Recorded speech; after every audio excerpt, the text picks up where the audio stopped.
Olá, seja bem-vindo a mais uma palestra do Centro Espírita Amor e Caridade. Como sempre, nessas últimas palestras, estamos trazendo artigos de Sidney Fernandes e fazendo perguntas e discussões sobre os temas dos artigos do Sidney. Olá, Sidney, seja bem-vindo a mais uma palestra. Que Jesus possa estar conosco em mais esse trabalho. Sidney, o artigo que você escolheu para essa palestra tem um título muito interessante. E para que os nossos amigos já ficassem a par, né, do pano de fundo dentro das nossas perguntas, você podia fazer aí um breve resumo para nós? E eu gostei muito do título desse artigo. Parabéns, viu, Sidney? O que faria Jesus, Sidney?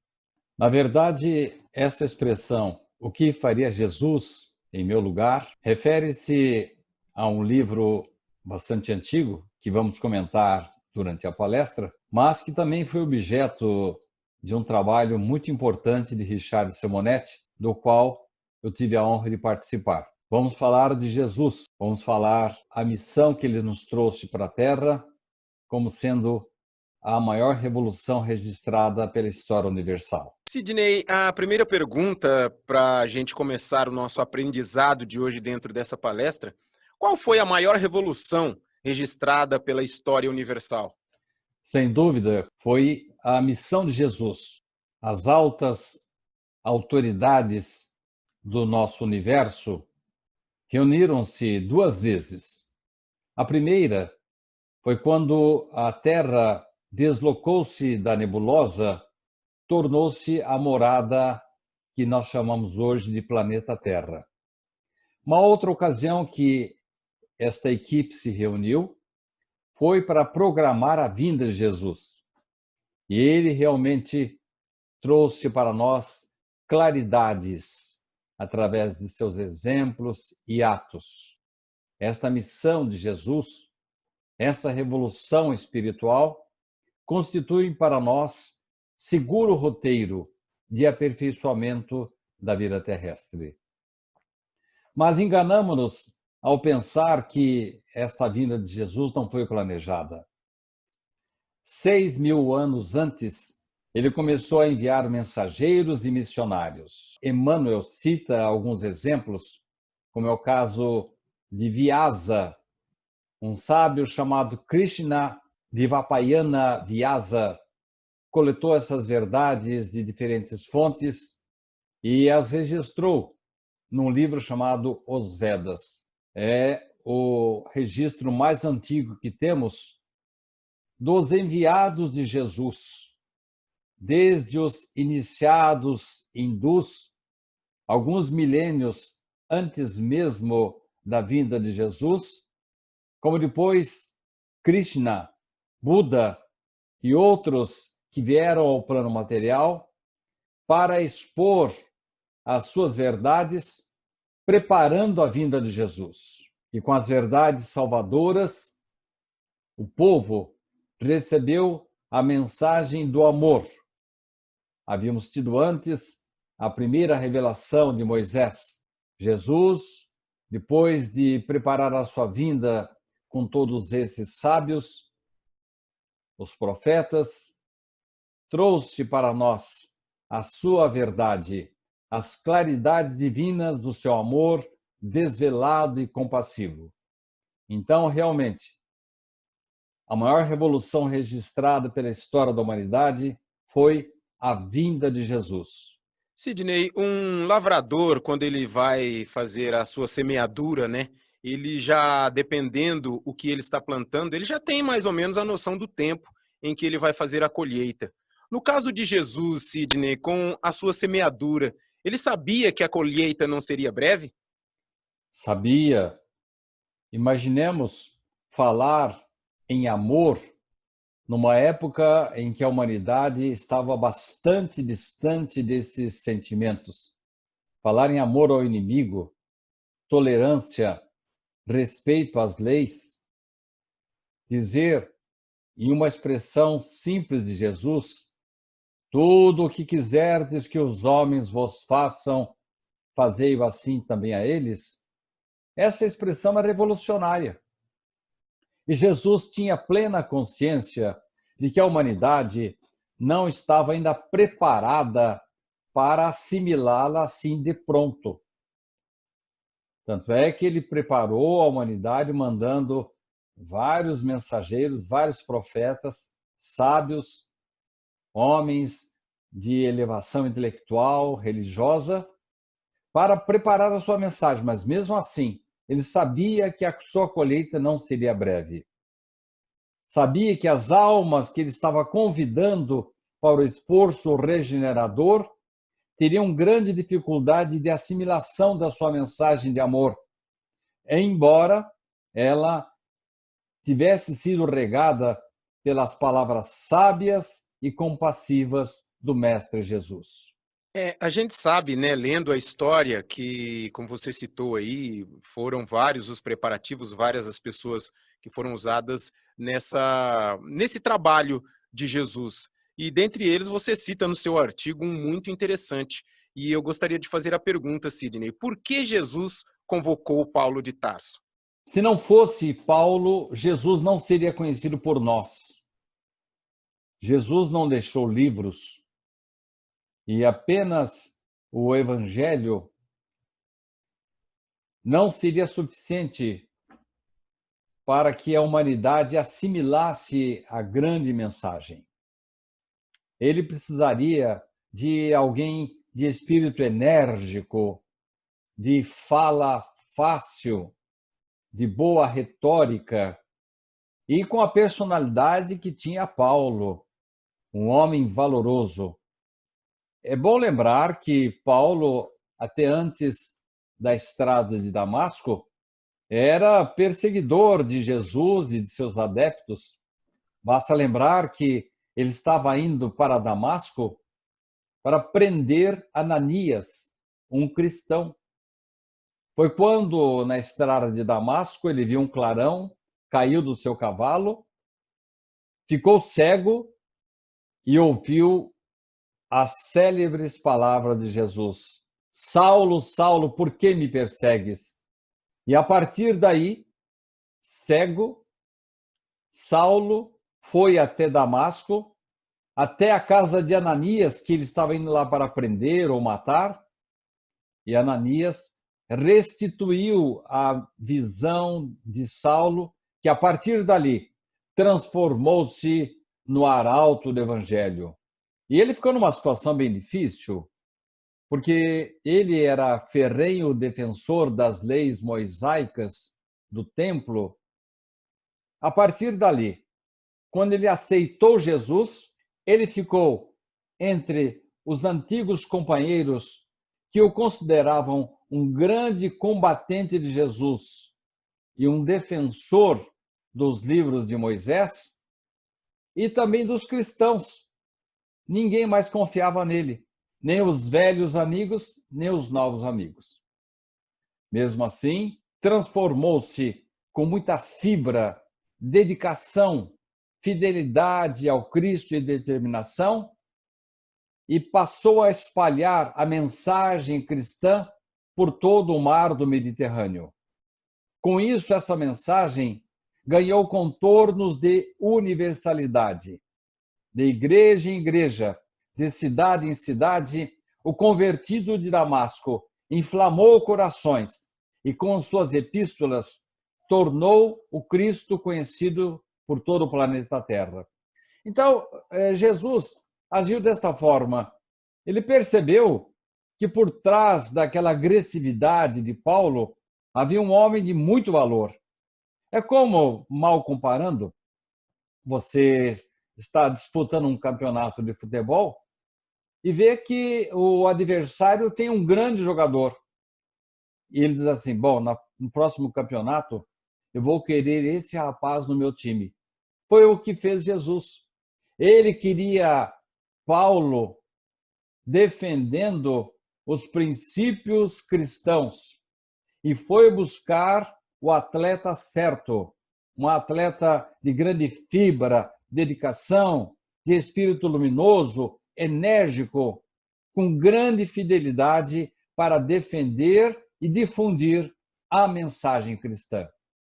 Você falou aí sobre a mensagem cristã e a gente tem noção, você mesmo falando, dessas mensagens que vêm muito antes de Jesus, já preparando aí a sua passagem por aqui e nos preparando até para os dias atuais. Aí a gente busca essa mensagem, Sidney. A mensagem cristã foi corrompida? Mesmo com o extraordinário trabalho desenvolvido por Paulo, mesmo com todo esse trabalho, da parte dos religiosos, nasceu a corrupção, a deturpação dos conceitos cristãos, adaptando-os segundo suas conveniências. E da parte do povo, não levaram a sério, desprezaram as leis divinas e começaram a procurar a sua salvação, com medo do inferno, por meios menos complicados, porque era essa transformação interior, amar o semelhante, lutar contra os maus sentimentos, lutar contra os próprios defeitos, isso é uma coisa muito trabalhosa. Então o povo começou a procurar maneiras mais suaves, menos complicadas, para alcançar a felicidade depois desta vida, para evitar o inferno. Aliás, diga-se de passagem, Dante Alighieri ressuscitou a fé do povo, porquanto ele trouxe de maneira visceral, com detalhes, com imagens, com ilustrações, o inferno que era assim meio temido pelas pessoas, mas não era muito levado em consideração. O inferno de Dante encheu as igrejas novamente de adeptos para que o povo passasse a procurar situação melhor perante Deus e pudessem, depois desta vida, merecer o céu. Mas mesmo assim, era uma trabalheira. Por isso, as pessoas procuravam situações, transformações menos complicadas do que aquelas preconizadas por Jesus, que representaria a dedicação do indivíduo ao seu semelhante, o amor a Deus sobre todas as coisas, considerar o próximo como irmão, e palavras como perdão, fuga do ódio, do ressentimento, parece que não batia com o espírito daquele povo. Então eles queriam o céu, mas não queriam pagar o preço para alcançá-lo. Sidney, é só um adendo dentro dessa sua resposta. Tem uma parte aí que você falou que da parte do povo, né, teve o esquecimento, o desprezo pelas leis divinas. É, esse da parte do povo, a partir daí, houve um distanciamento do povo para com Deus? Porque a gente vê que, voltando um pouco mais no tempo, parece que o povo, no seu pensamento, no seu jeito de viver, eles eram mais próximos de Deus. Não que Deus tenha se distanciado do povo, mas o povo procurou dar passos um pouco mais distante do ser divino. Você acredita nisso, não? Sem dúvida, com a presença de Jesus, criou-se uma nova perspectiva. Aquele meigo rabi estava trazendo uma notícia extraordinária. Não mais aquele pai vingativo preconizado por Moisés na lei que dizia olho por olho, dente por dente. Mas Jesus trouxe a figura de um pai compassivo, misericordioso, e ele mesmo chamava-o de pai. Não era mais o severo ditador preconizado por Moisés, que na sua época ele teve razão de ser, de agir desta forma, porque era a única maneira, colocando medo no povo. Mas Jesus trouxe uma nova era, trouxe um Deus amoroso, misericordioso. Aliás, muitas das coisas que são trazidas pelas atuais religiões não batem com essa imagem amorosa que Jesus trouxe de Deus. Quando se fala, por exemplo, em inferno eterno, quando se fala em penas irremissíveis, não bate com a imagem que Jesus passou de Deus. Então, durante os tempos, as pessoas até que se esforçaram, mas falou mais alto o interior de cada criatura.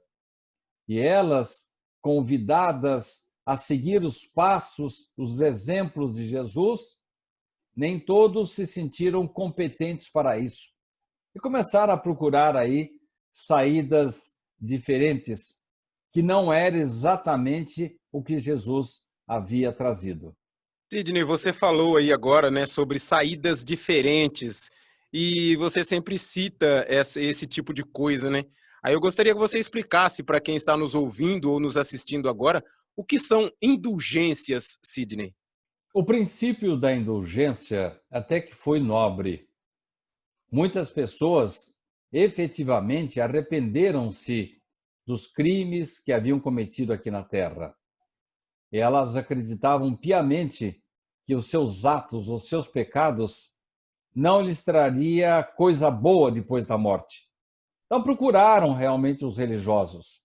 E os religiosos de boa fé até que deram conselhos. Olha, meu irmão, você vem aqui, faça a sua confissão, mas seja útil, faça alguma coisa para as pessoas. E naquela época, o distanciamento social era muito grande. Cerca de 10, no máximo 20% das pessoas tinham dinheiro, tinham poder, tinham propriedades. Os demais passavam fome. Você não está vendo ali? Aquelas viúvas estão sofrendo, passando fome. Vá lá, ajuda aquelas pessoas. Com isso, você estará fazendo a remissão dos seus pecados. E aí, essas pessoas muito ricas não queriam ter contato com essas pessoas pobres e davam dinheiro na mão dos sacerdotes, que no começo, efetivamente, fizeram um trabalho maravilhoso. Aliás, resquícios desses trabalhos nós vemos até hoje. Durante muito tempo, por exemplo, os hospitais ficaram nas mãos dos religiosos. Então, eles criaram orfanatos, criaram abrigos de velhos, criaram melhores condições para as pessoas, para diminuir um pouco o sofrimento do povo. Mas aí, os nobres, os poderosos, passaram a utilizar-se dos sacerdotes para pagar os seus pecados. Foi quando nasceram as indulgências. E, de uma certa forma, elas foram institucionalizadas. Vários papas estimularam essas indulgências. A indulgência foi um mecanismo criado em meados da Idade Média. Consistiam na remissão completa dos pecados cometidos, através de pagamento monetário. Após adquirir uma indulgência, o comprador estaria com seu lugar garantido no céu. Isso trouxe um escândalo muito grande para os homens de bem. No século XV, XVI, por exemplo, a indulgência foi muito criticada na Inglaterra, por exemplo, por John Wycliffe, na Boêmia, por Jan Hus. Já no século XVI, um monge alemão chamado Martinho Lutero, esse aí virou a mesa de uma vez, porque o Papa Leão X passou a distribuir uma tabela de indulgências. Então, se você tinha cometido um assassinato, você tinha que pagar tantos reais. Se você tinha cometido adultério, tantos reais. Se você tinha cometido tal pecado, e assim por diante. Martinho Lutero, ele escandalizou-se. Vocês estão vendendo o céu? E ele, que era católico, teve o seu protesto ouvido pela Inglaterra, pela Alemanha inteira, criou-se a partir daí a Igreja Anglicana e surgiu o protestantismo, de onde derivam hoje todas as religiões evangélicas. Indulgência, a princípio criada para facilitar aqueles que haviam cometido muitos pecados, que eles pelo menos pudessem partir desta vida compensando um pouco os males que haviam cometido, mas ela foi, vamos dizer assim, deturpada também, a ponto de, quando se chegava numa praça, eram dois elementos mandados pela igreja da época. Um tinha à sua frente uma espécie de vaso, que Jesus até cita em uma de suas passagens, um vaso chamado gasofilácio, onde caía a moeda de contribuição. E o outro à esquerda, com vários pergaminhos. Cada um desses pergaminhos representava uma absolvição. Então, tinha até uma piadinha na época que quando caía uma moeda no gasofilácio, uma alma estaria salva, ou do purgatório ou ali mesmo na terra.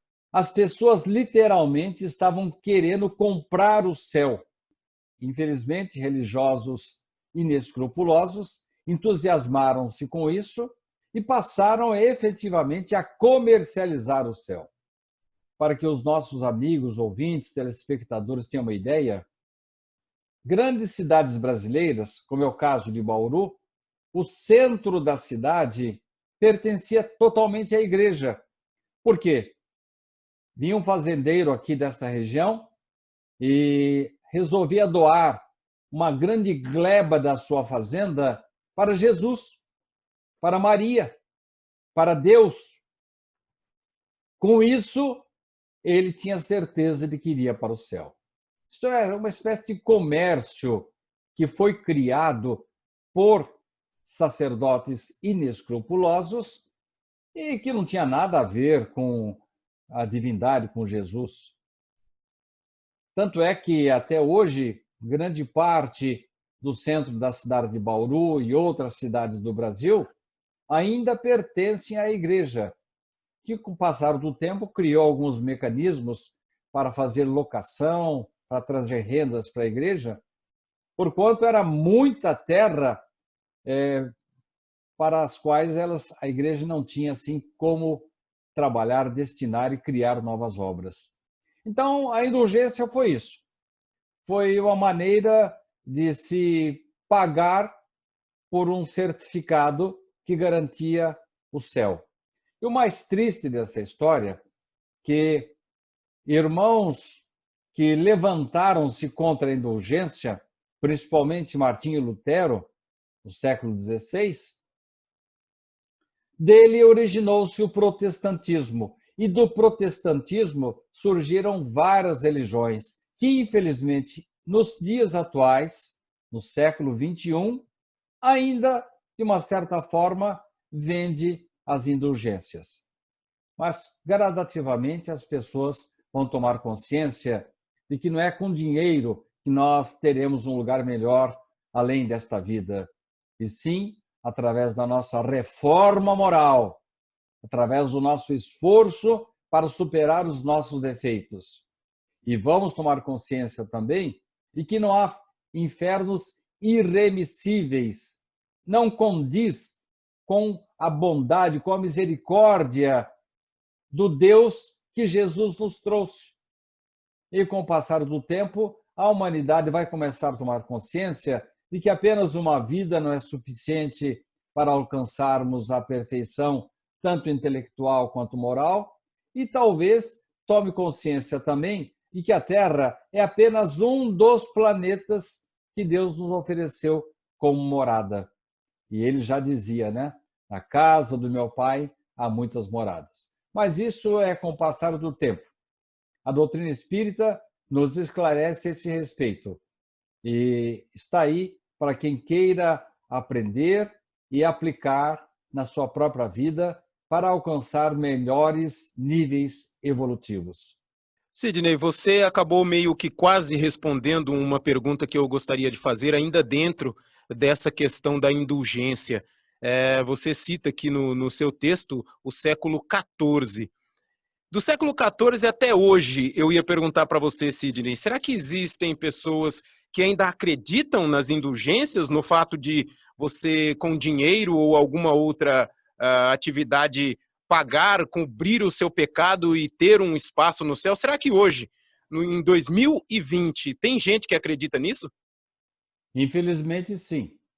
Há religiosos inescrupulosos que fabricam manuscritos, colocam lá cruzes e dizem que ela foi assinada com o sangue de Jesus, vendem, inclusive, pedaços de ossos atribuídos à crucificação.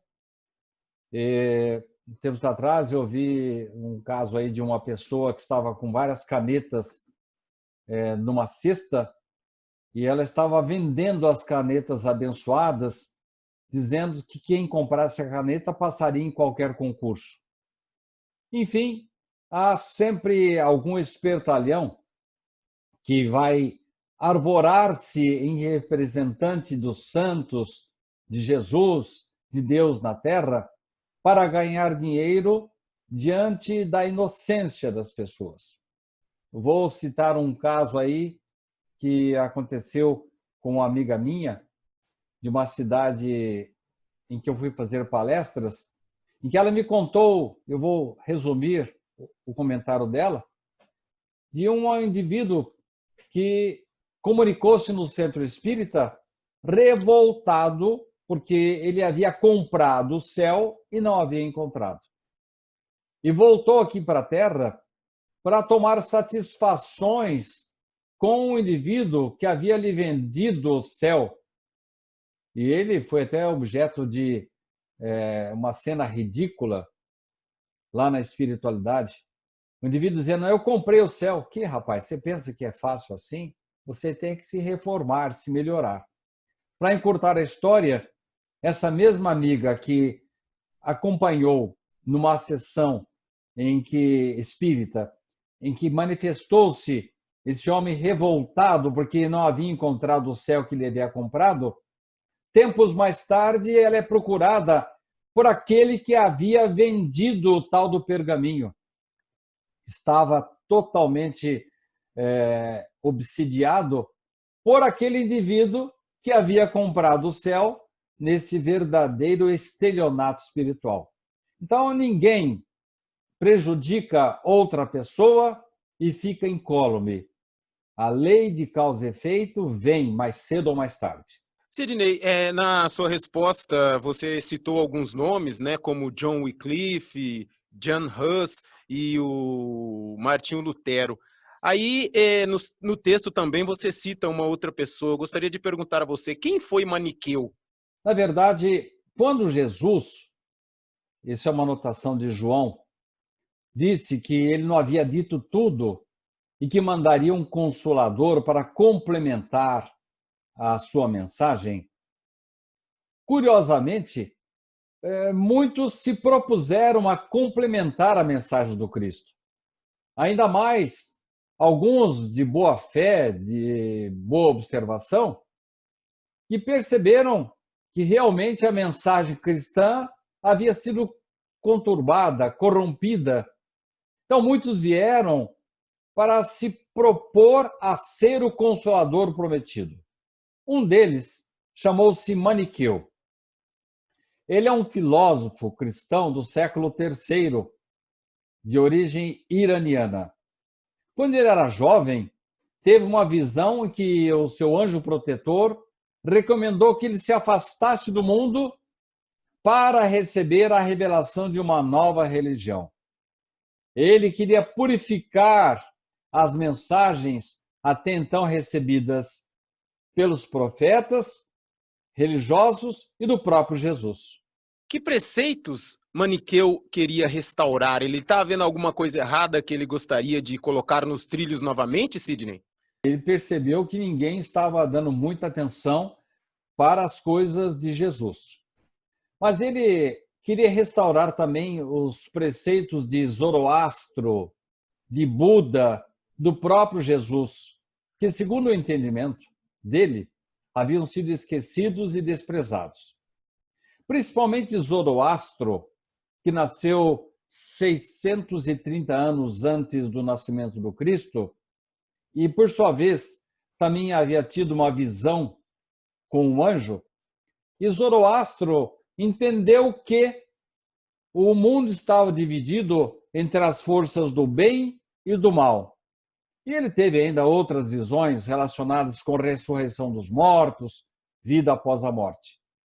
Pois bem, Maniqueu assimilou plenamente essa doutrina de Zoroastro, dizendo que o mundo, sim, estaria dividido entre o bem e o mal.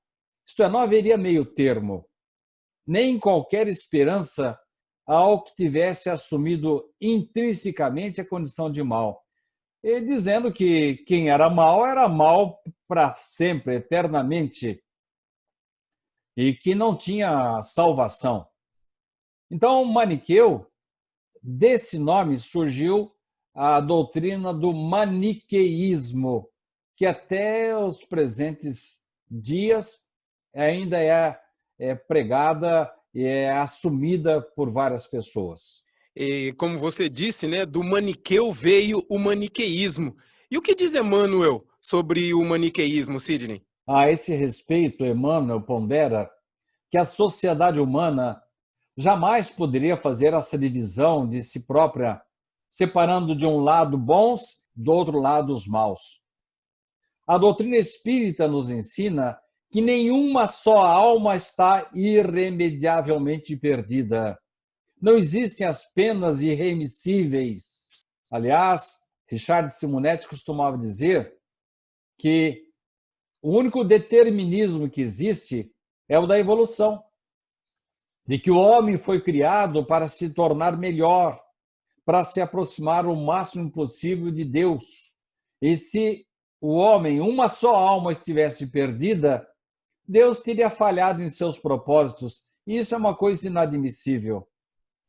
Segundo Emmanuel, todos pertencemos a uma mesma família, composta de um lado por aqueles que já aceitam Deus, seguem as leis divinas, procuram se melhorar, procuram a sua reforma, diminuir os seus efeitos, e do outro lado, aqueles que ainda não conhecem o Pai, não conseguiram pressenti-lo, mas que mais cedo ou mais tarde, com o indefectível progresso a que todos nós estamos sujeitos, um dia esses que não conhecem Deus ainda vão acalentá-lo em seus corações. É isso que Emmanuel nos diz. Não é possível entender uma sociedade maniqueísta em que de um lado tem o bem, do outro lado tem o mal. Aquele que já compreende a lei divina tem a obrigação de estender as mãos para aqueles que ainda não compreendem e não aceitam Deus. Inadmissível, por exemplo, quando se fala em penas eternas, que você, como pai, morre e vai para o céu, e de repente seu filho, sua filha morre e vai para o inferno. Quer dizer que você fez tudo de bom na terra e lá na espiritualidade não pode mais ter contato com os seus entes queridos? Isso é maniqueísmo. E isso contraria totalmente a misericórdia de Deus. E o Espiritismo vem nos dizer claramente que ninguém poderá ser feliz enquanto o seu semelhante não o for também. E levando em consideração todo esse tempo, né, Sidney, desde que Maniqueu teve essas ideias, criou aí o maniqueísmo, ele perdura até os dias atuais? Ah, sim. As ideias maniqueístas espalharam-se pela China, pelo norte da África, e não obstante terem sido combatidas como heréticas pela Igreja, permaneceram vivas durante a Idade Média e perduram em alguns círculos religiosos até os dias atuais.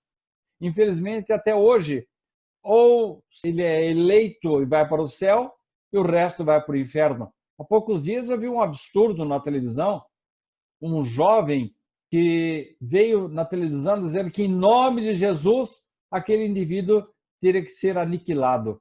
O que é isso? Jesus aniquilar alguém? Achando que, pelo fato dele aceitar Jesus, ele tem direito de desprezar o outro que não pensa como ele? Isso é maniqueísmo. Então, na verdade, ele perdura até os dias de hoje. Aliás, essa expressão maniqueísta, maniqueísmo, também atinge o campo político. E quando nós discordamos de alguém e só vemos os seus defeitos e achamos que aquela criatura é irrecuperável, sem cogitar de suas qualidades, Isso é pensamento maniqueísta.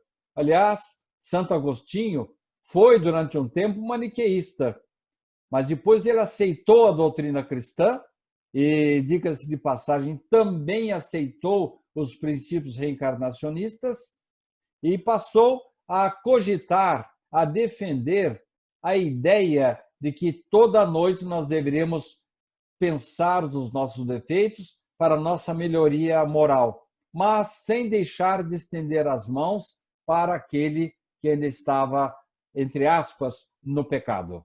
Isso posto, né, Sidney? A moral do Cristo seria o único antídoto contra o radicalismo do bem e do mal? Nós temos muitos profetas, muitos filósofos que trouxeram mensagens extraordinárias. Mas, se bem notarmos, todas elas têm como base a doutrina cristã. A única maneira de quebrarmos a barreira do radicalismo, que dividiu a humanidade em dois rebanhos, bons e maus, será com a recuperação da moral de Jesus. Recuperar a moral do Cristo.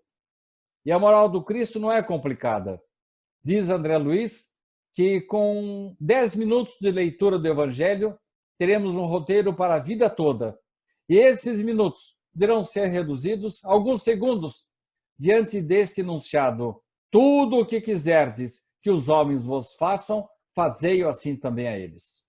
No seu artigo também, Sidney, você cita o pastor Maxwell. Fale um pouco sobre ele para que nós possamos conhecê-lo também. No final do século XIX, mais precisamente em 1896, um escritor chamado Charles Sheldon publicou a história do reverendo Henry Maxwell. E esse reverendo, diante da chegada de um indigente na sua igreja, ele chega para todos os componentes da sua congregação que estavam desprezando esse indigente e pergunta para eles: em meus passos, o que faria Jesus por este homem? Esta fundamental pergunta, feita lá atrás, no século XIX, atravessou os séculos e chegou até os dias atuais. No início, né, da nossa palestra, você falou sobre o Richard, também sobre essa frase aí, Sidney. Quer dizer que o Richard se inspirou no Sheldon? Sim, um dos textos mais maravilhosos de Richard foi Função Social do Evangelho, uma palestra que depois transformou-se em capítulo de um dos seus livros e que eu e ele fizemos em várias cidades brasileiras. Richard faz o mesmo desafio do reverendo Maxwell e traz o texto evangélico dizendo mais ou menos assim: diante das indiferenças sociais, das palavras maldade e perversidade ainda frequentes em nossa sociedade, da carência, da corrupção, da injustiça, o que faria Jesus em meu lugar? Sidney, essa fala é uma fala impactante, é uma fala bem forte, né?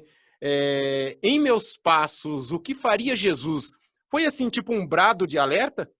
Essa instigante indagação teve, sim, objetivo de emitir um brado de alerta ao indivíduo diante das situações da vida, convidando-nos a seguir os passos do Cristo e buscar uma maneira melhor de viver.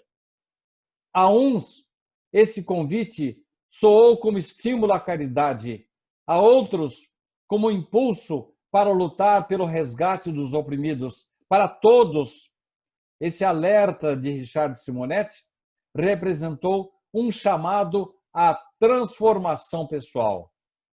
Será sempre, contudo, um questionamento sobre como temos aproveitado as oportunidades que Deus nos concedeu nesta existência.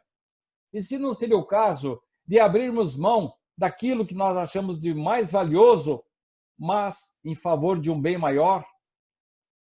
Simonetti, portanto, evocou Jesus como testemunho ocular dos passos humanos, transmitindo-nos valores de solidariedade, desapego para todos nós que ainda estamos emaranhados nas teias do isolamento e do egoísmo. Aí também dá para fazer aquela pergunta, né, Sidney? O que faria Jesus em nosso lugar?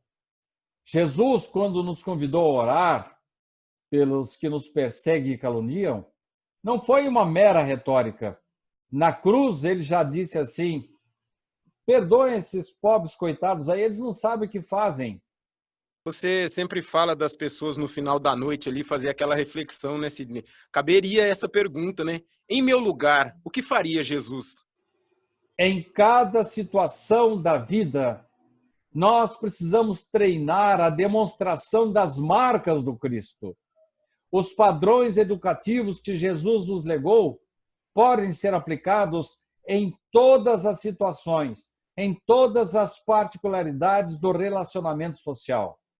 Emmanuel nos ensina que nós podemos encontrar as marcas do Cristo nos mais diversos quadros, no trabalho, na simplicidade, no pecado, na pobreza, na alegria, na dor, em qualquer situação, em cada posição da vida e nas ações mais comuns, vamos encontrar os registros de Jesus. E não tem como fugir, né, Sidney? A gente sempre se pergunta, né? O que diz Emmanuel? Ele nos fala que, diante do maniqueísmo, dos extremismos, devemos a cada noite, como você já citou Santo Agostinho, passar em revista as pequenas experiências que partilhamos na estrada vulgar. É fundamental o sacrifício de nós mesmos para que se encontrem, para que se registrem as marcas do Cristo para o bem de todos. E o que diria ele, Sidney, sobre o homem caído? Muita gente acredita que o homem caído é alguém que deve ser aniquilado. Jesus, no entanto, não adotou essa diretriz. Dirigindo-se amorosamente ao pecador, sabia-se, antes de tudo, defrontado por enfermo e infeliz, a quem não se poderia subtrair às características da eternidade. Então, para Jesus, não tem gente perdida, não tem gente condenada ao inferno eterno. Todos nós temos jeito, podemos ser recuperados. Além da grande pergunta, né, Sidney, que é o título desse artigo, o que faria Jesus? Que perguntas finais poderíamos fazer para nós mesmos? Diante da grandiosidade da mensagem cristã, transplantada por Jesus de mundos superiores, e diante do reavivamento da moral cristã pela doutrina espírita, o Espiritismo é Jesus que volta a nos falar, resta-nos indagar a nós mesmos. O que temos feito das oportunidades que as inúmeras existências nos têm proporcionado? Temos tido várias oportunidades, várias vidas. Estamos repetindo as mesmas lições? Podemos já afirmar que ocorreu a nossa transformação íntima? Podemos dizer que já vencemos as nossas imperfeições? Já conseguimos superar o ódio e o ressentimento? Somos hoje criaturas melhores do que ontem? Se formos chamados agora à espiritualidade, voltaremos melhores para lá do que chegamos? Ou será que ainda estamos confundindo religiosidade com presença em templos religiosos? Basta ir ao centro espírita? Basta dizer, bater no peito que é evangélico, ou que é católico, ou messiânico? Chegando na espiritualidade, vai bastar eu colocar na testa uma frase fora da caridade na salvação, ou um crachá dizendo que eu sou espírita? Nós já aprendemos a ouvir a voz do Cristo, a quem chamamos Mestre e Senhor, que fazia do espírito de serviço a sua igreja e da prática do bem a sua oração. Já aprendemos a ouvir a voz do Cristo? E, finalmente, a pergunta que não quer calar. Já estamos colocando Jesus em nosso lugar e fazendo exatamente o que ele faria em idênticas circunstâncias? São perguntas que devemos fazer para nós mesmos. São perguntas fundamentais. E se a maioria delas foram respondidas satisfatoriamente, então podemos dizer, não que estamos salvos, mas que já estamos começando a aprender a seguir os passos do Mestre. Quando colocamos Jesus como nosso exemplo, nosso protótipo, e passamos a nos questionar diante da vida, dos nossos pensamentos, das nossas atitudes, o que faria Jesus em meu lugar? A partir daí, com a nossa reflexão, nós teremos um grande aliado na nossa consciência para nortear os nossos passos, as nossas palavras, as nossas atitudes e, com isso, dar continuidade ao nosso processo evolutivo, sem jamais esquecer que ninguém consegue a felicidade sozinho. Teremos que aprender a estender a mão para que o próximo prossiga conosco. Ninguém egoisticamente vai sozinho para o céu. Todos nós fazemos parte da família universal. E quando todos estiverem bem, aí sim teremos direito de estar bem também. Gostaríamos de agradecer a vocês que nos assistiram, a vocês que nos ouviram, por nos acompanhar em mais uma palestra, em mais esses momentos de aprendizado. Agradecer ao Sidney. Muito obrigado, viu, Sidney? Até a próxima palestra. Eu gostaria de, nesse encerramento, convidar as pessoas que nos acompanharam para que leiam as obras a que me referi, dando crédito para várias obras, como, por exemplo, Paz na Terra, Uma Razão para Viver, Abaixo a Depressão e A Voz do Monte, de Richard Simonetti, Em Seus Passos, O que Faria Jesus, de Charles M. Sheldon, e, finalmente, 3 obras de Emmanuel, A Caminho da Luz, Vinha de Luz e Pão Nosso, de Emmanuel. Eu gostaria que as pessoas, se gostaram desta palestra, gostaram do meu artigo, que procurem nessas obras que eu citei, de Simonetti, de Sheldon, de Emmanuel, elementos maiores que vão nos dar, assim, mais recursos, mais combustível, mais energia para seguirmos os passos de Jesus. Muito obrigado mais uma vez a todos vocês e continuem nos acompanhando no Facebook do Centro Espírita Amor e Caridade, no Facebook do Sidney Fernandes, no nosso canal do YouTube, e podem ler esse artigo em www.sidneyfernandes.com.br. Fiquem todos com Deus e até o nosso próximo encontro.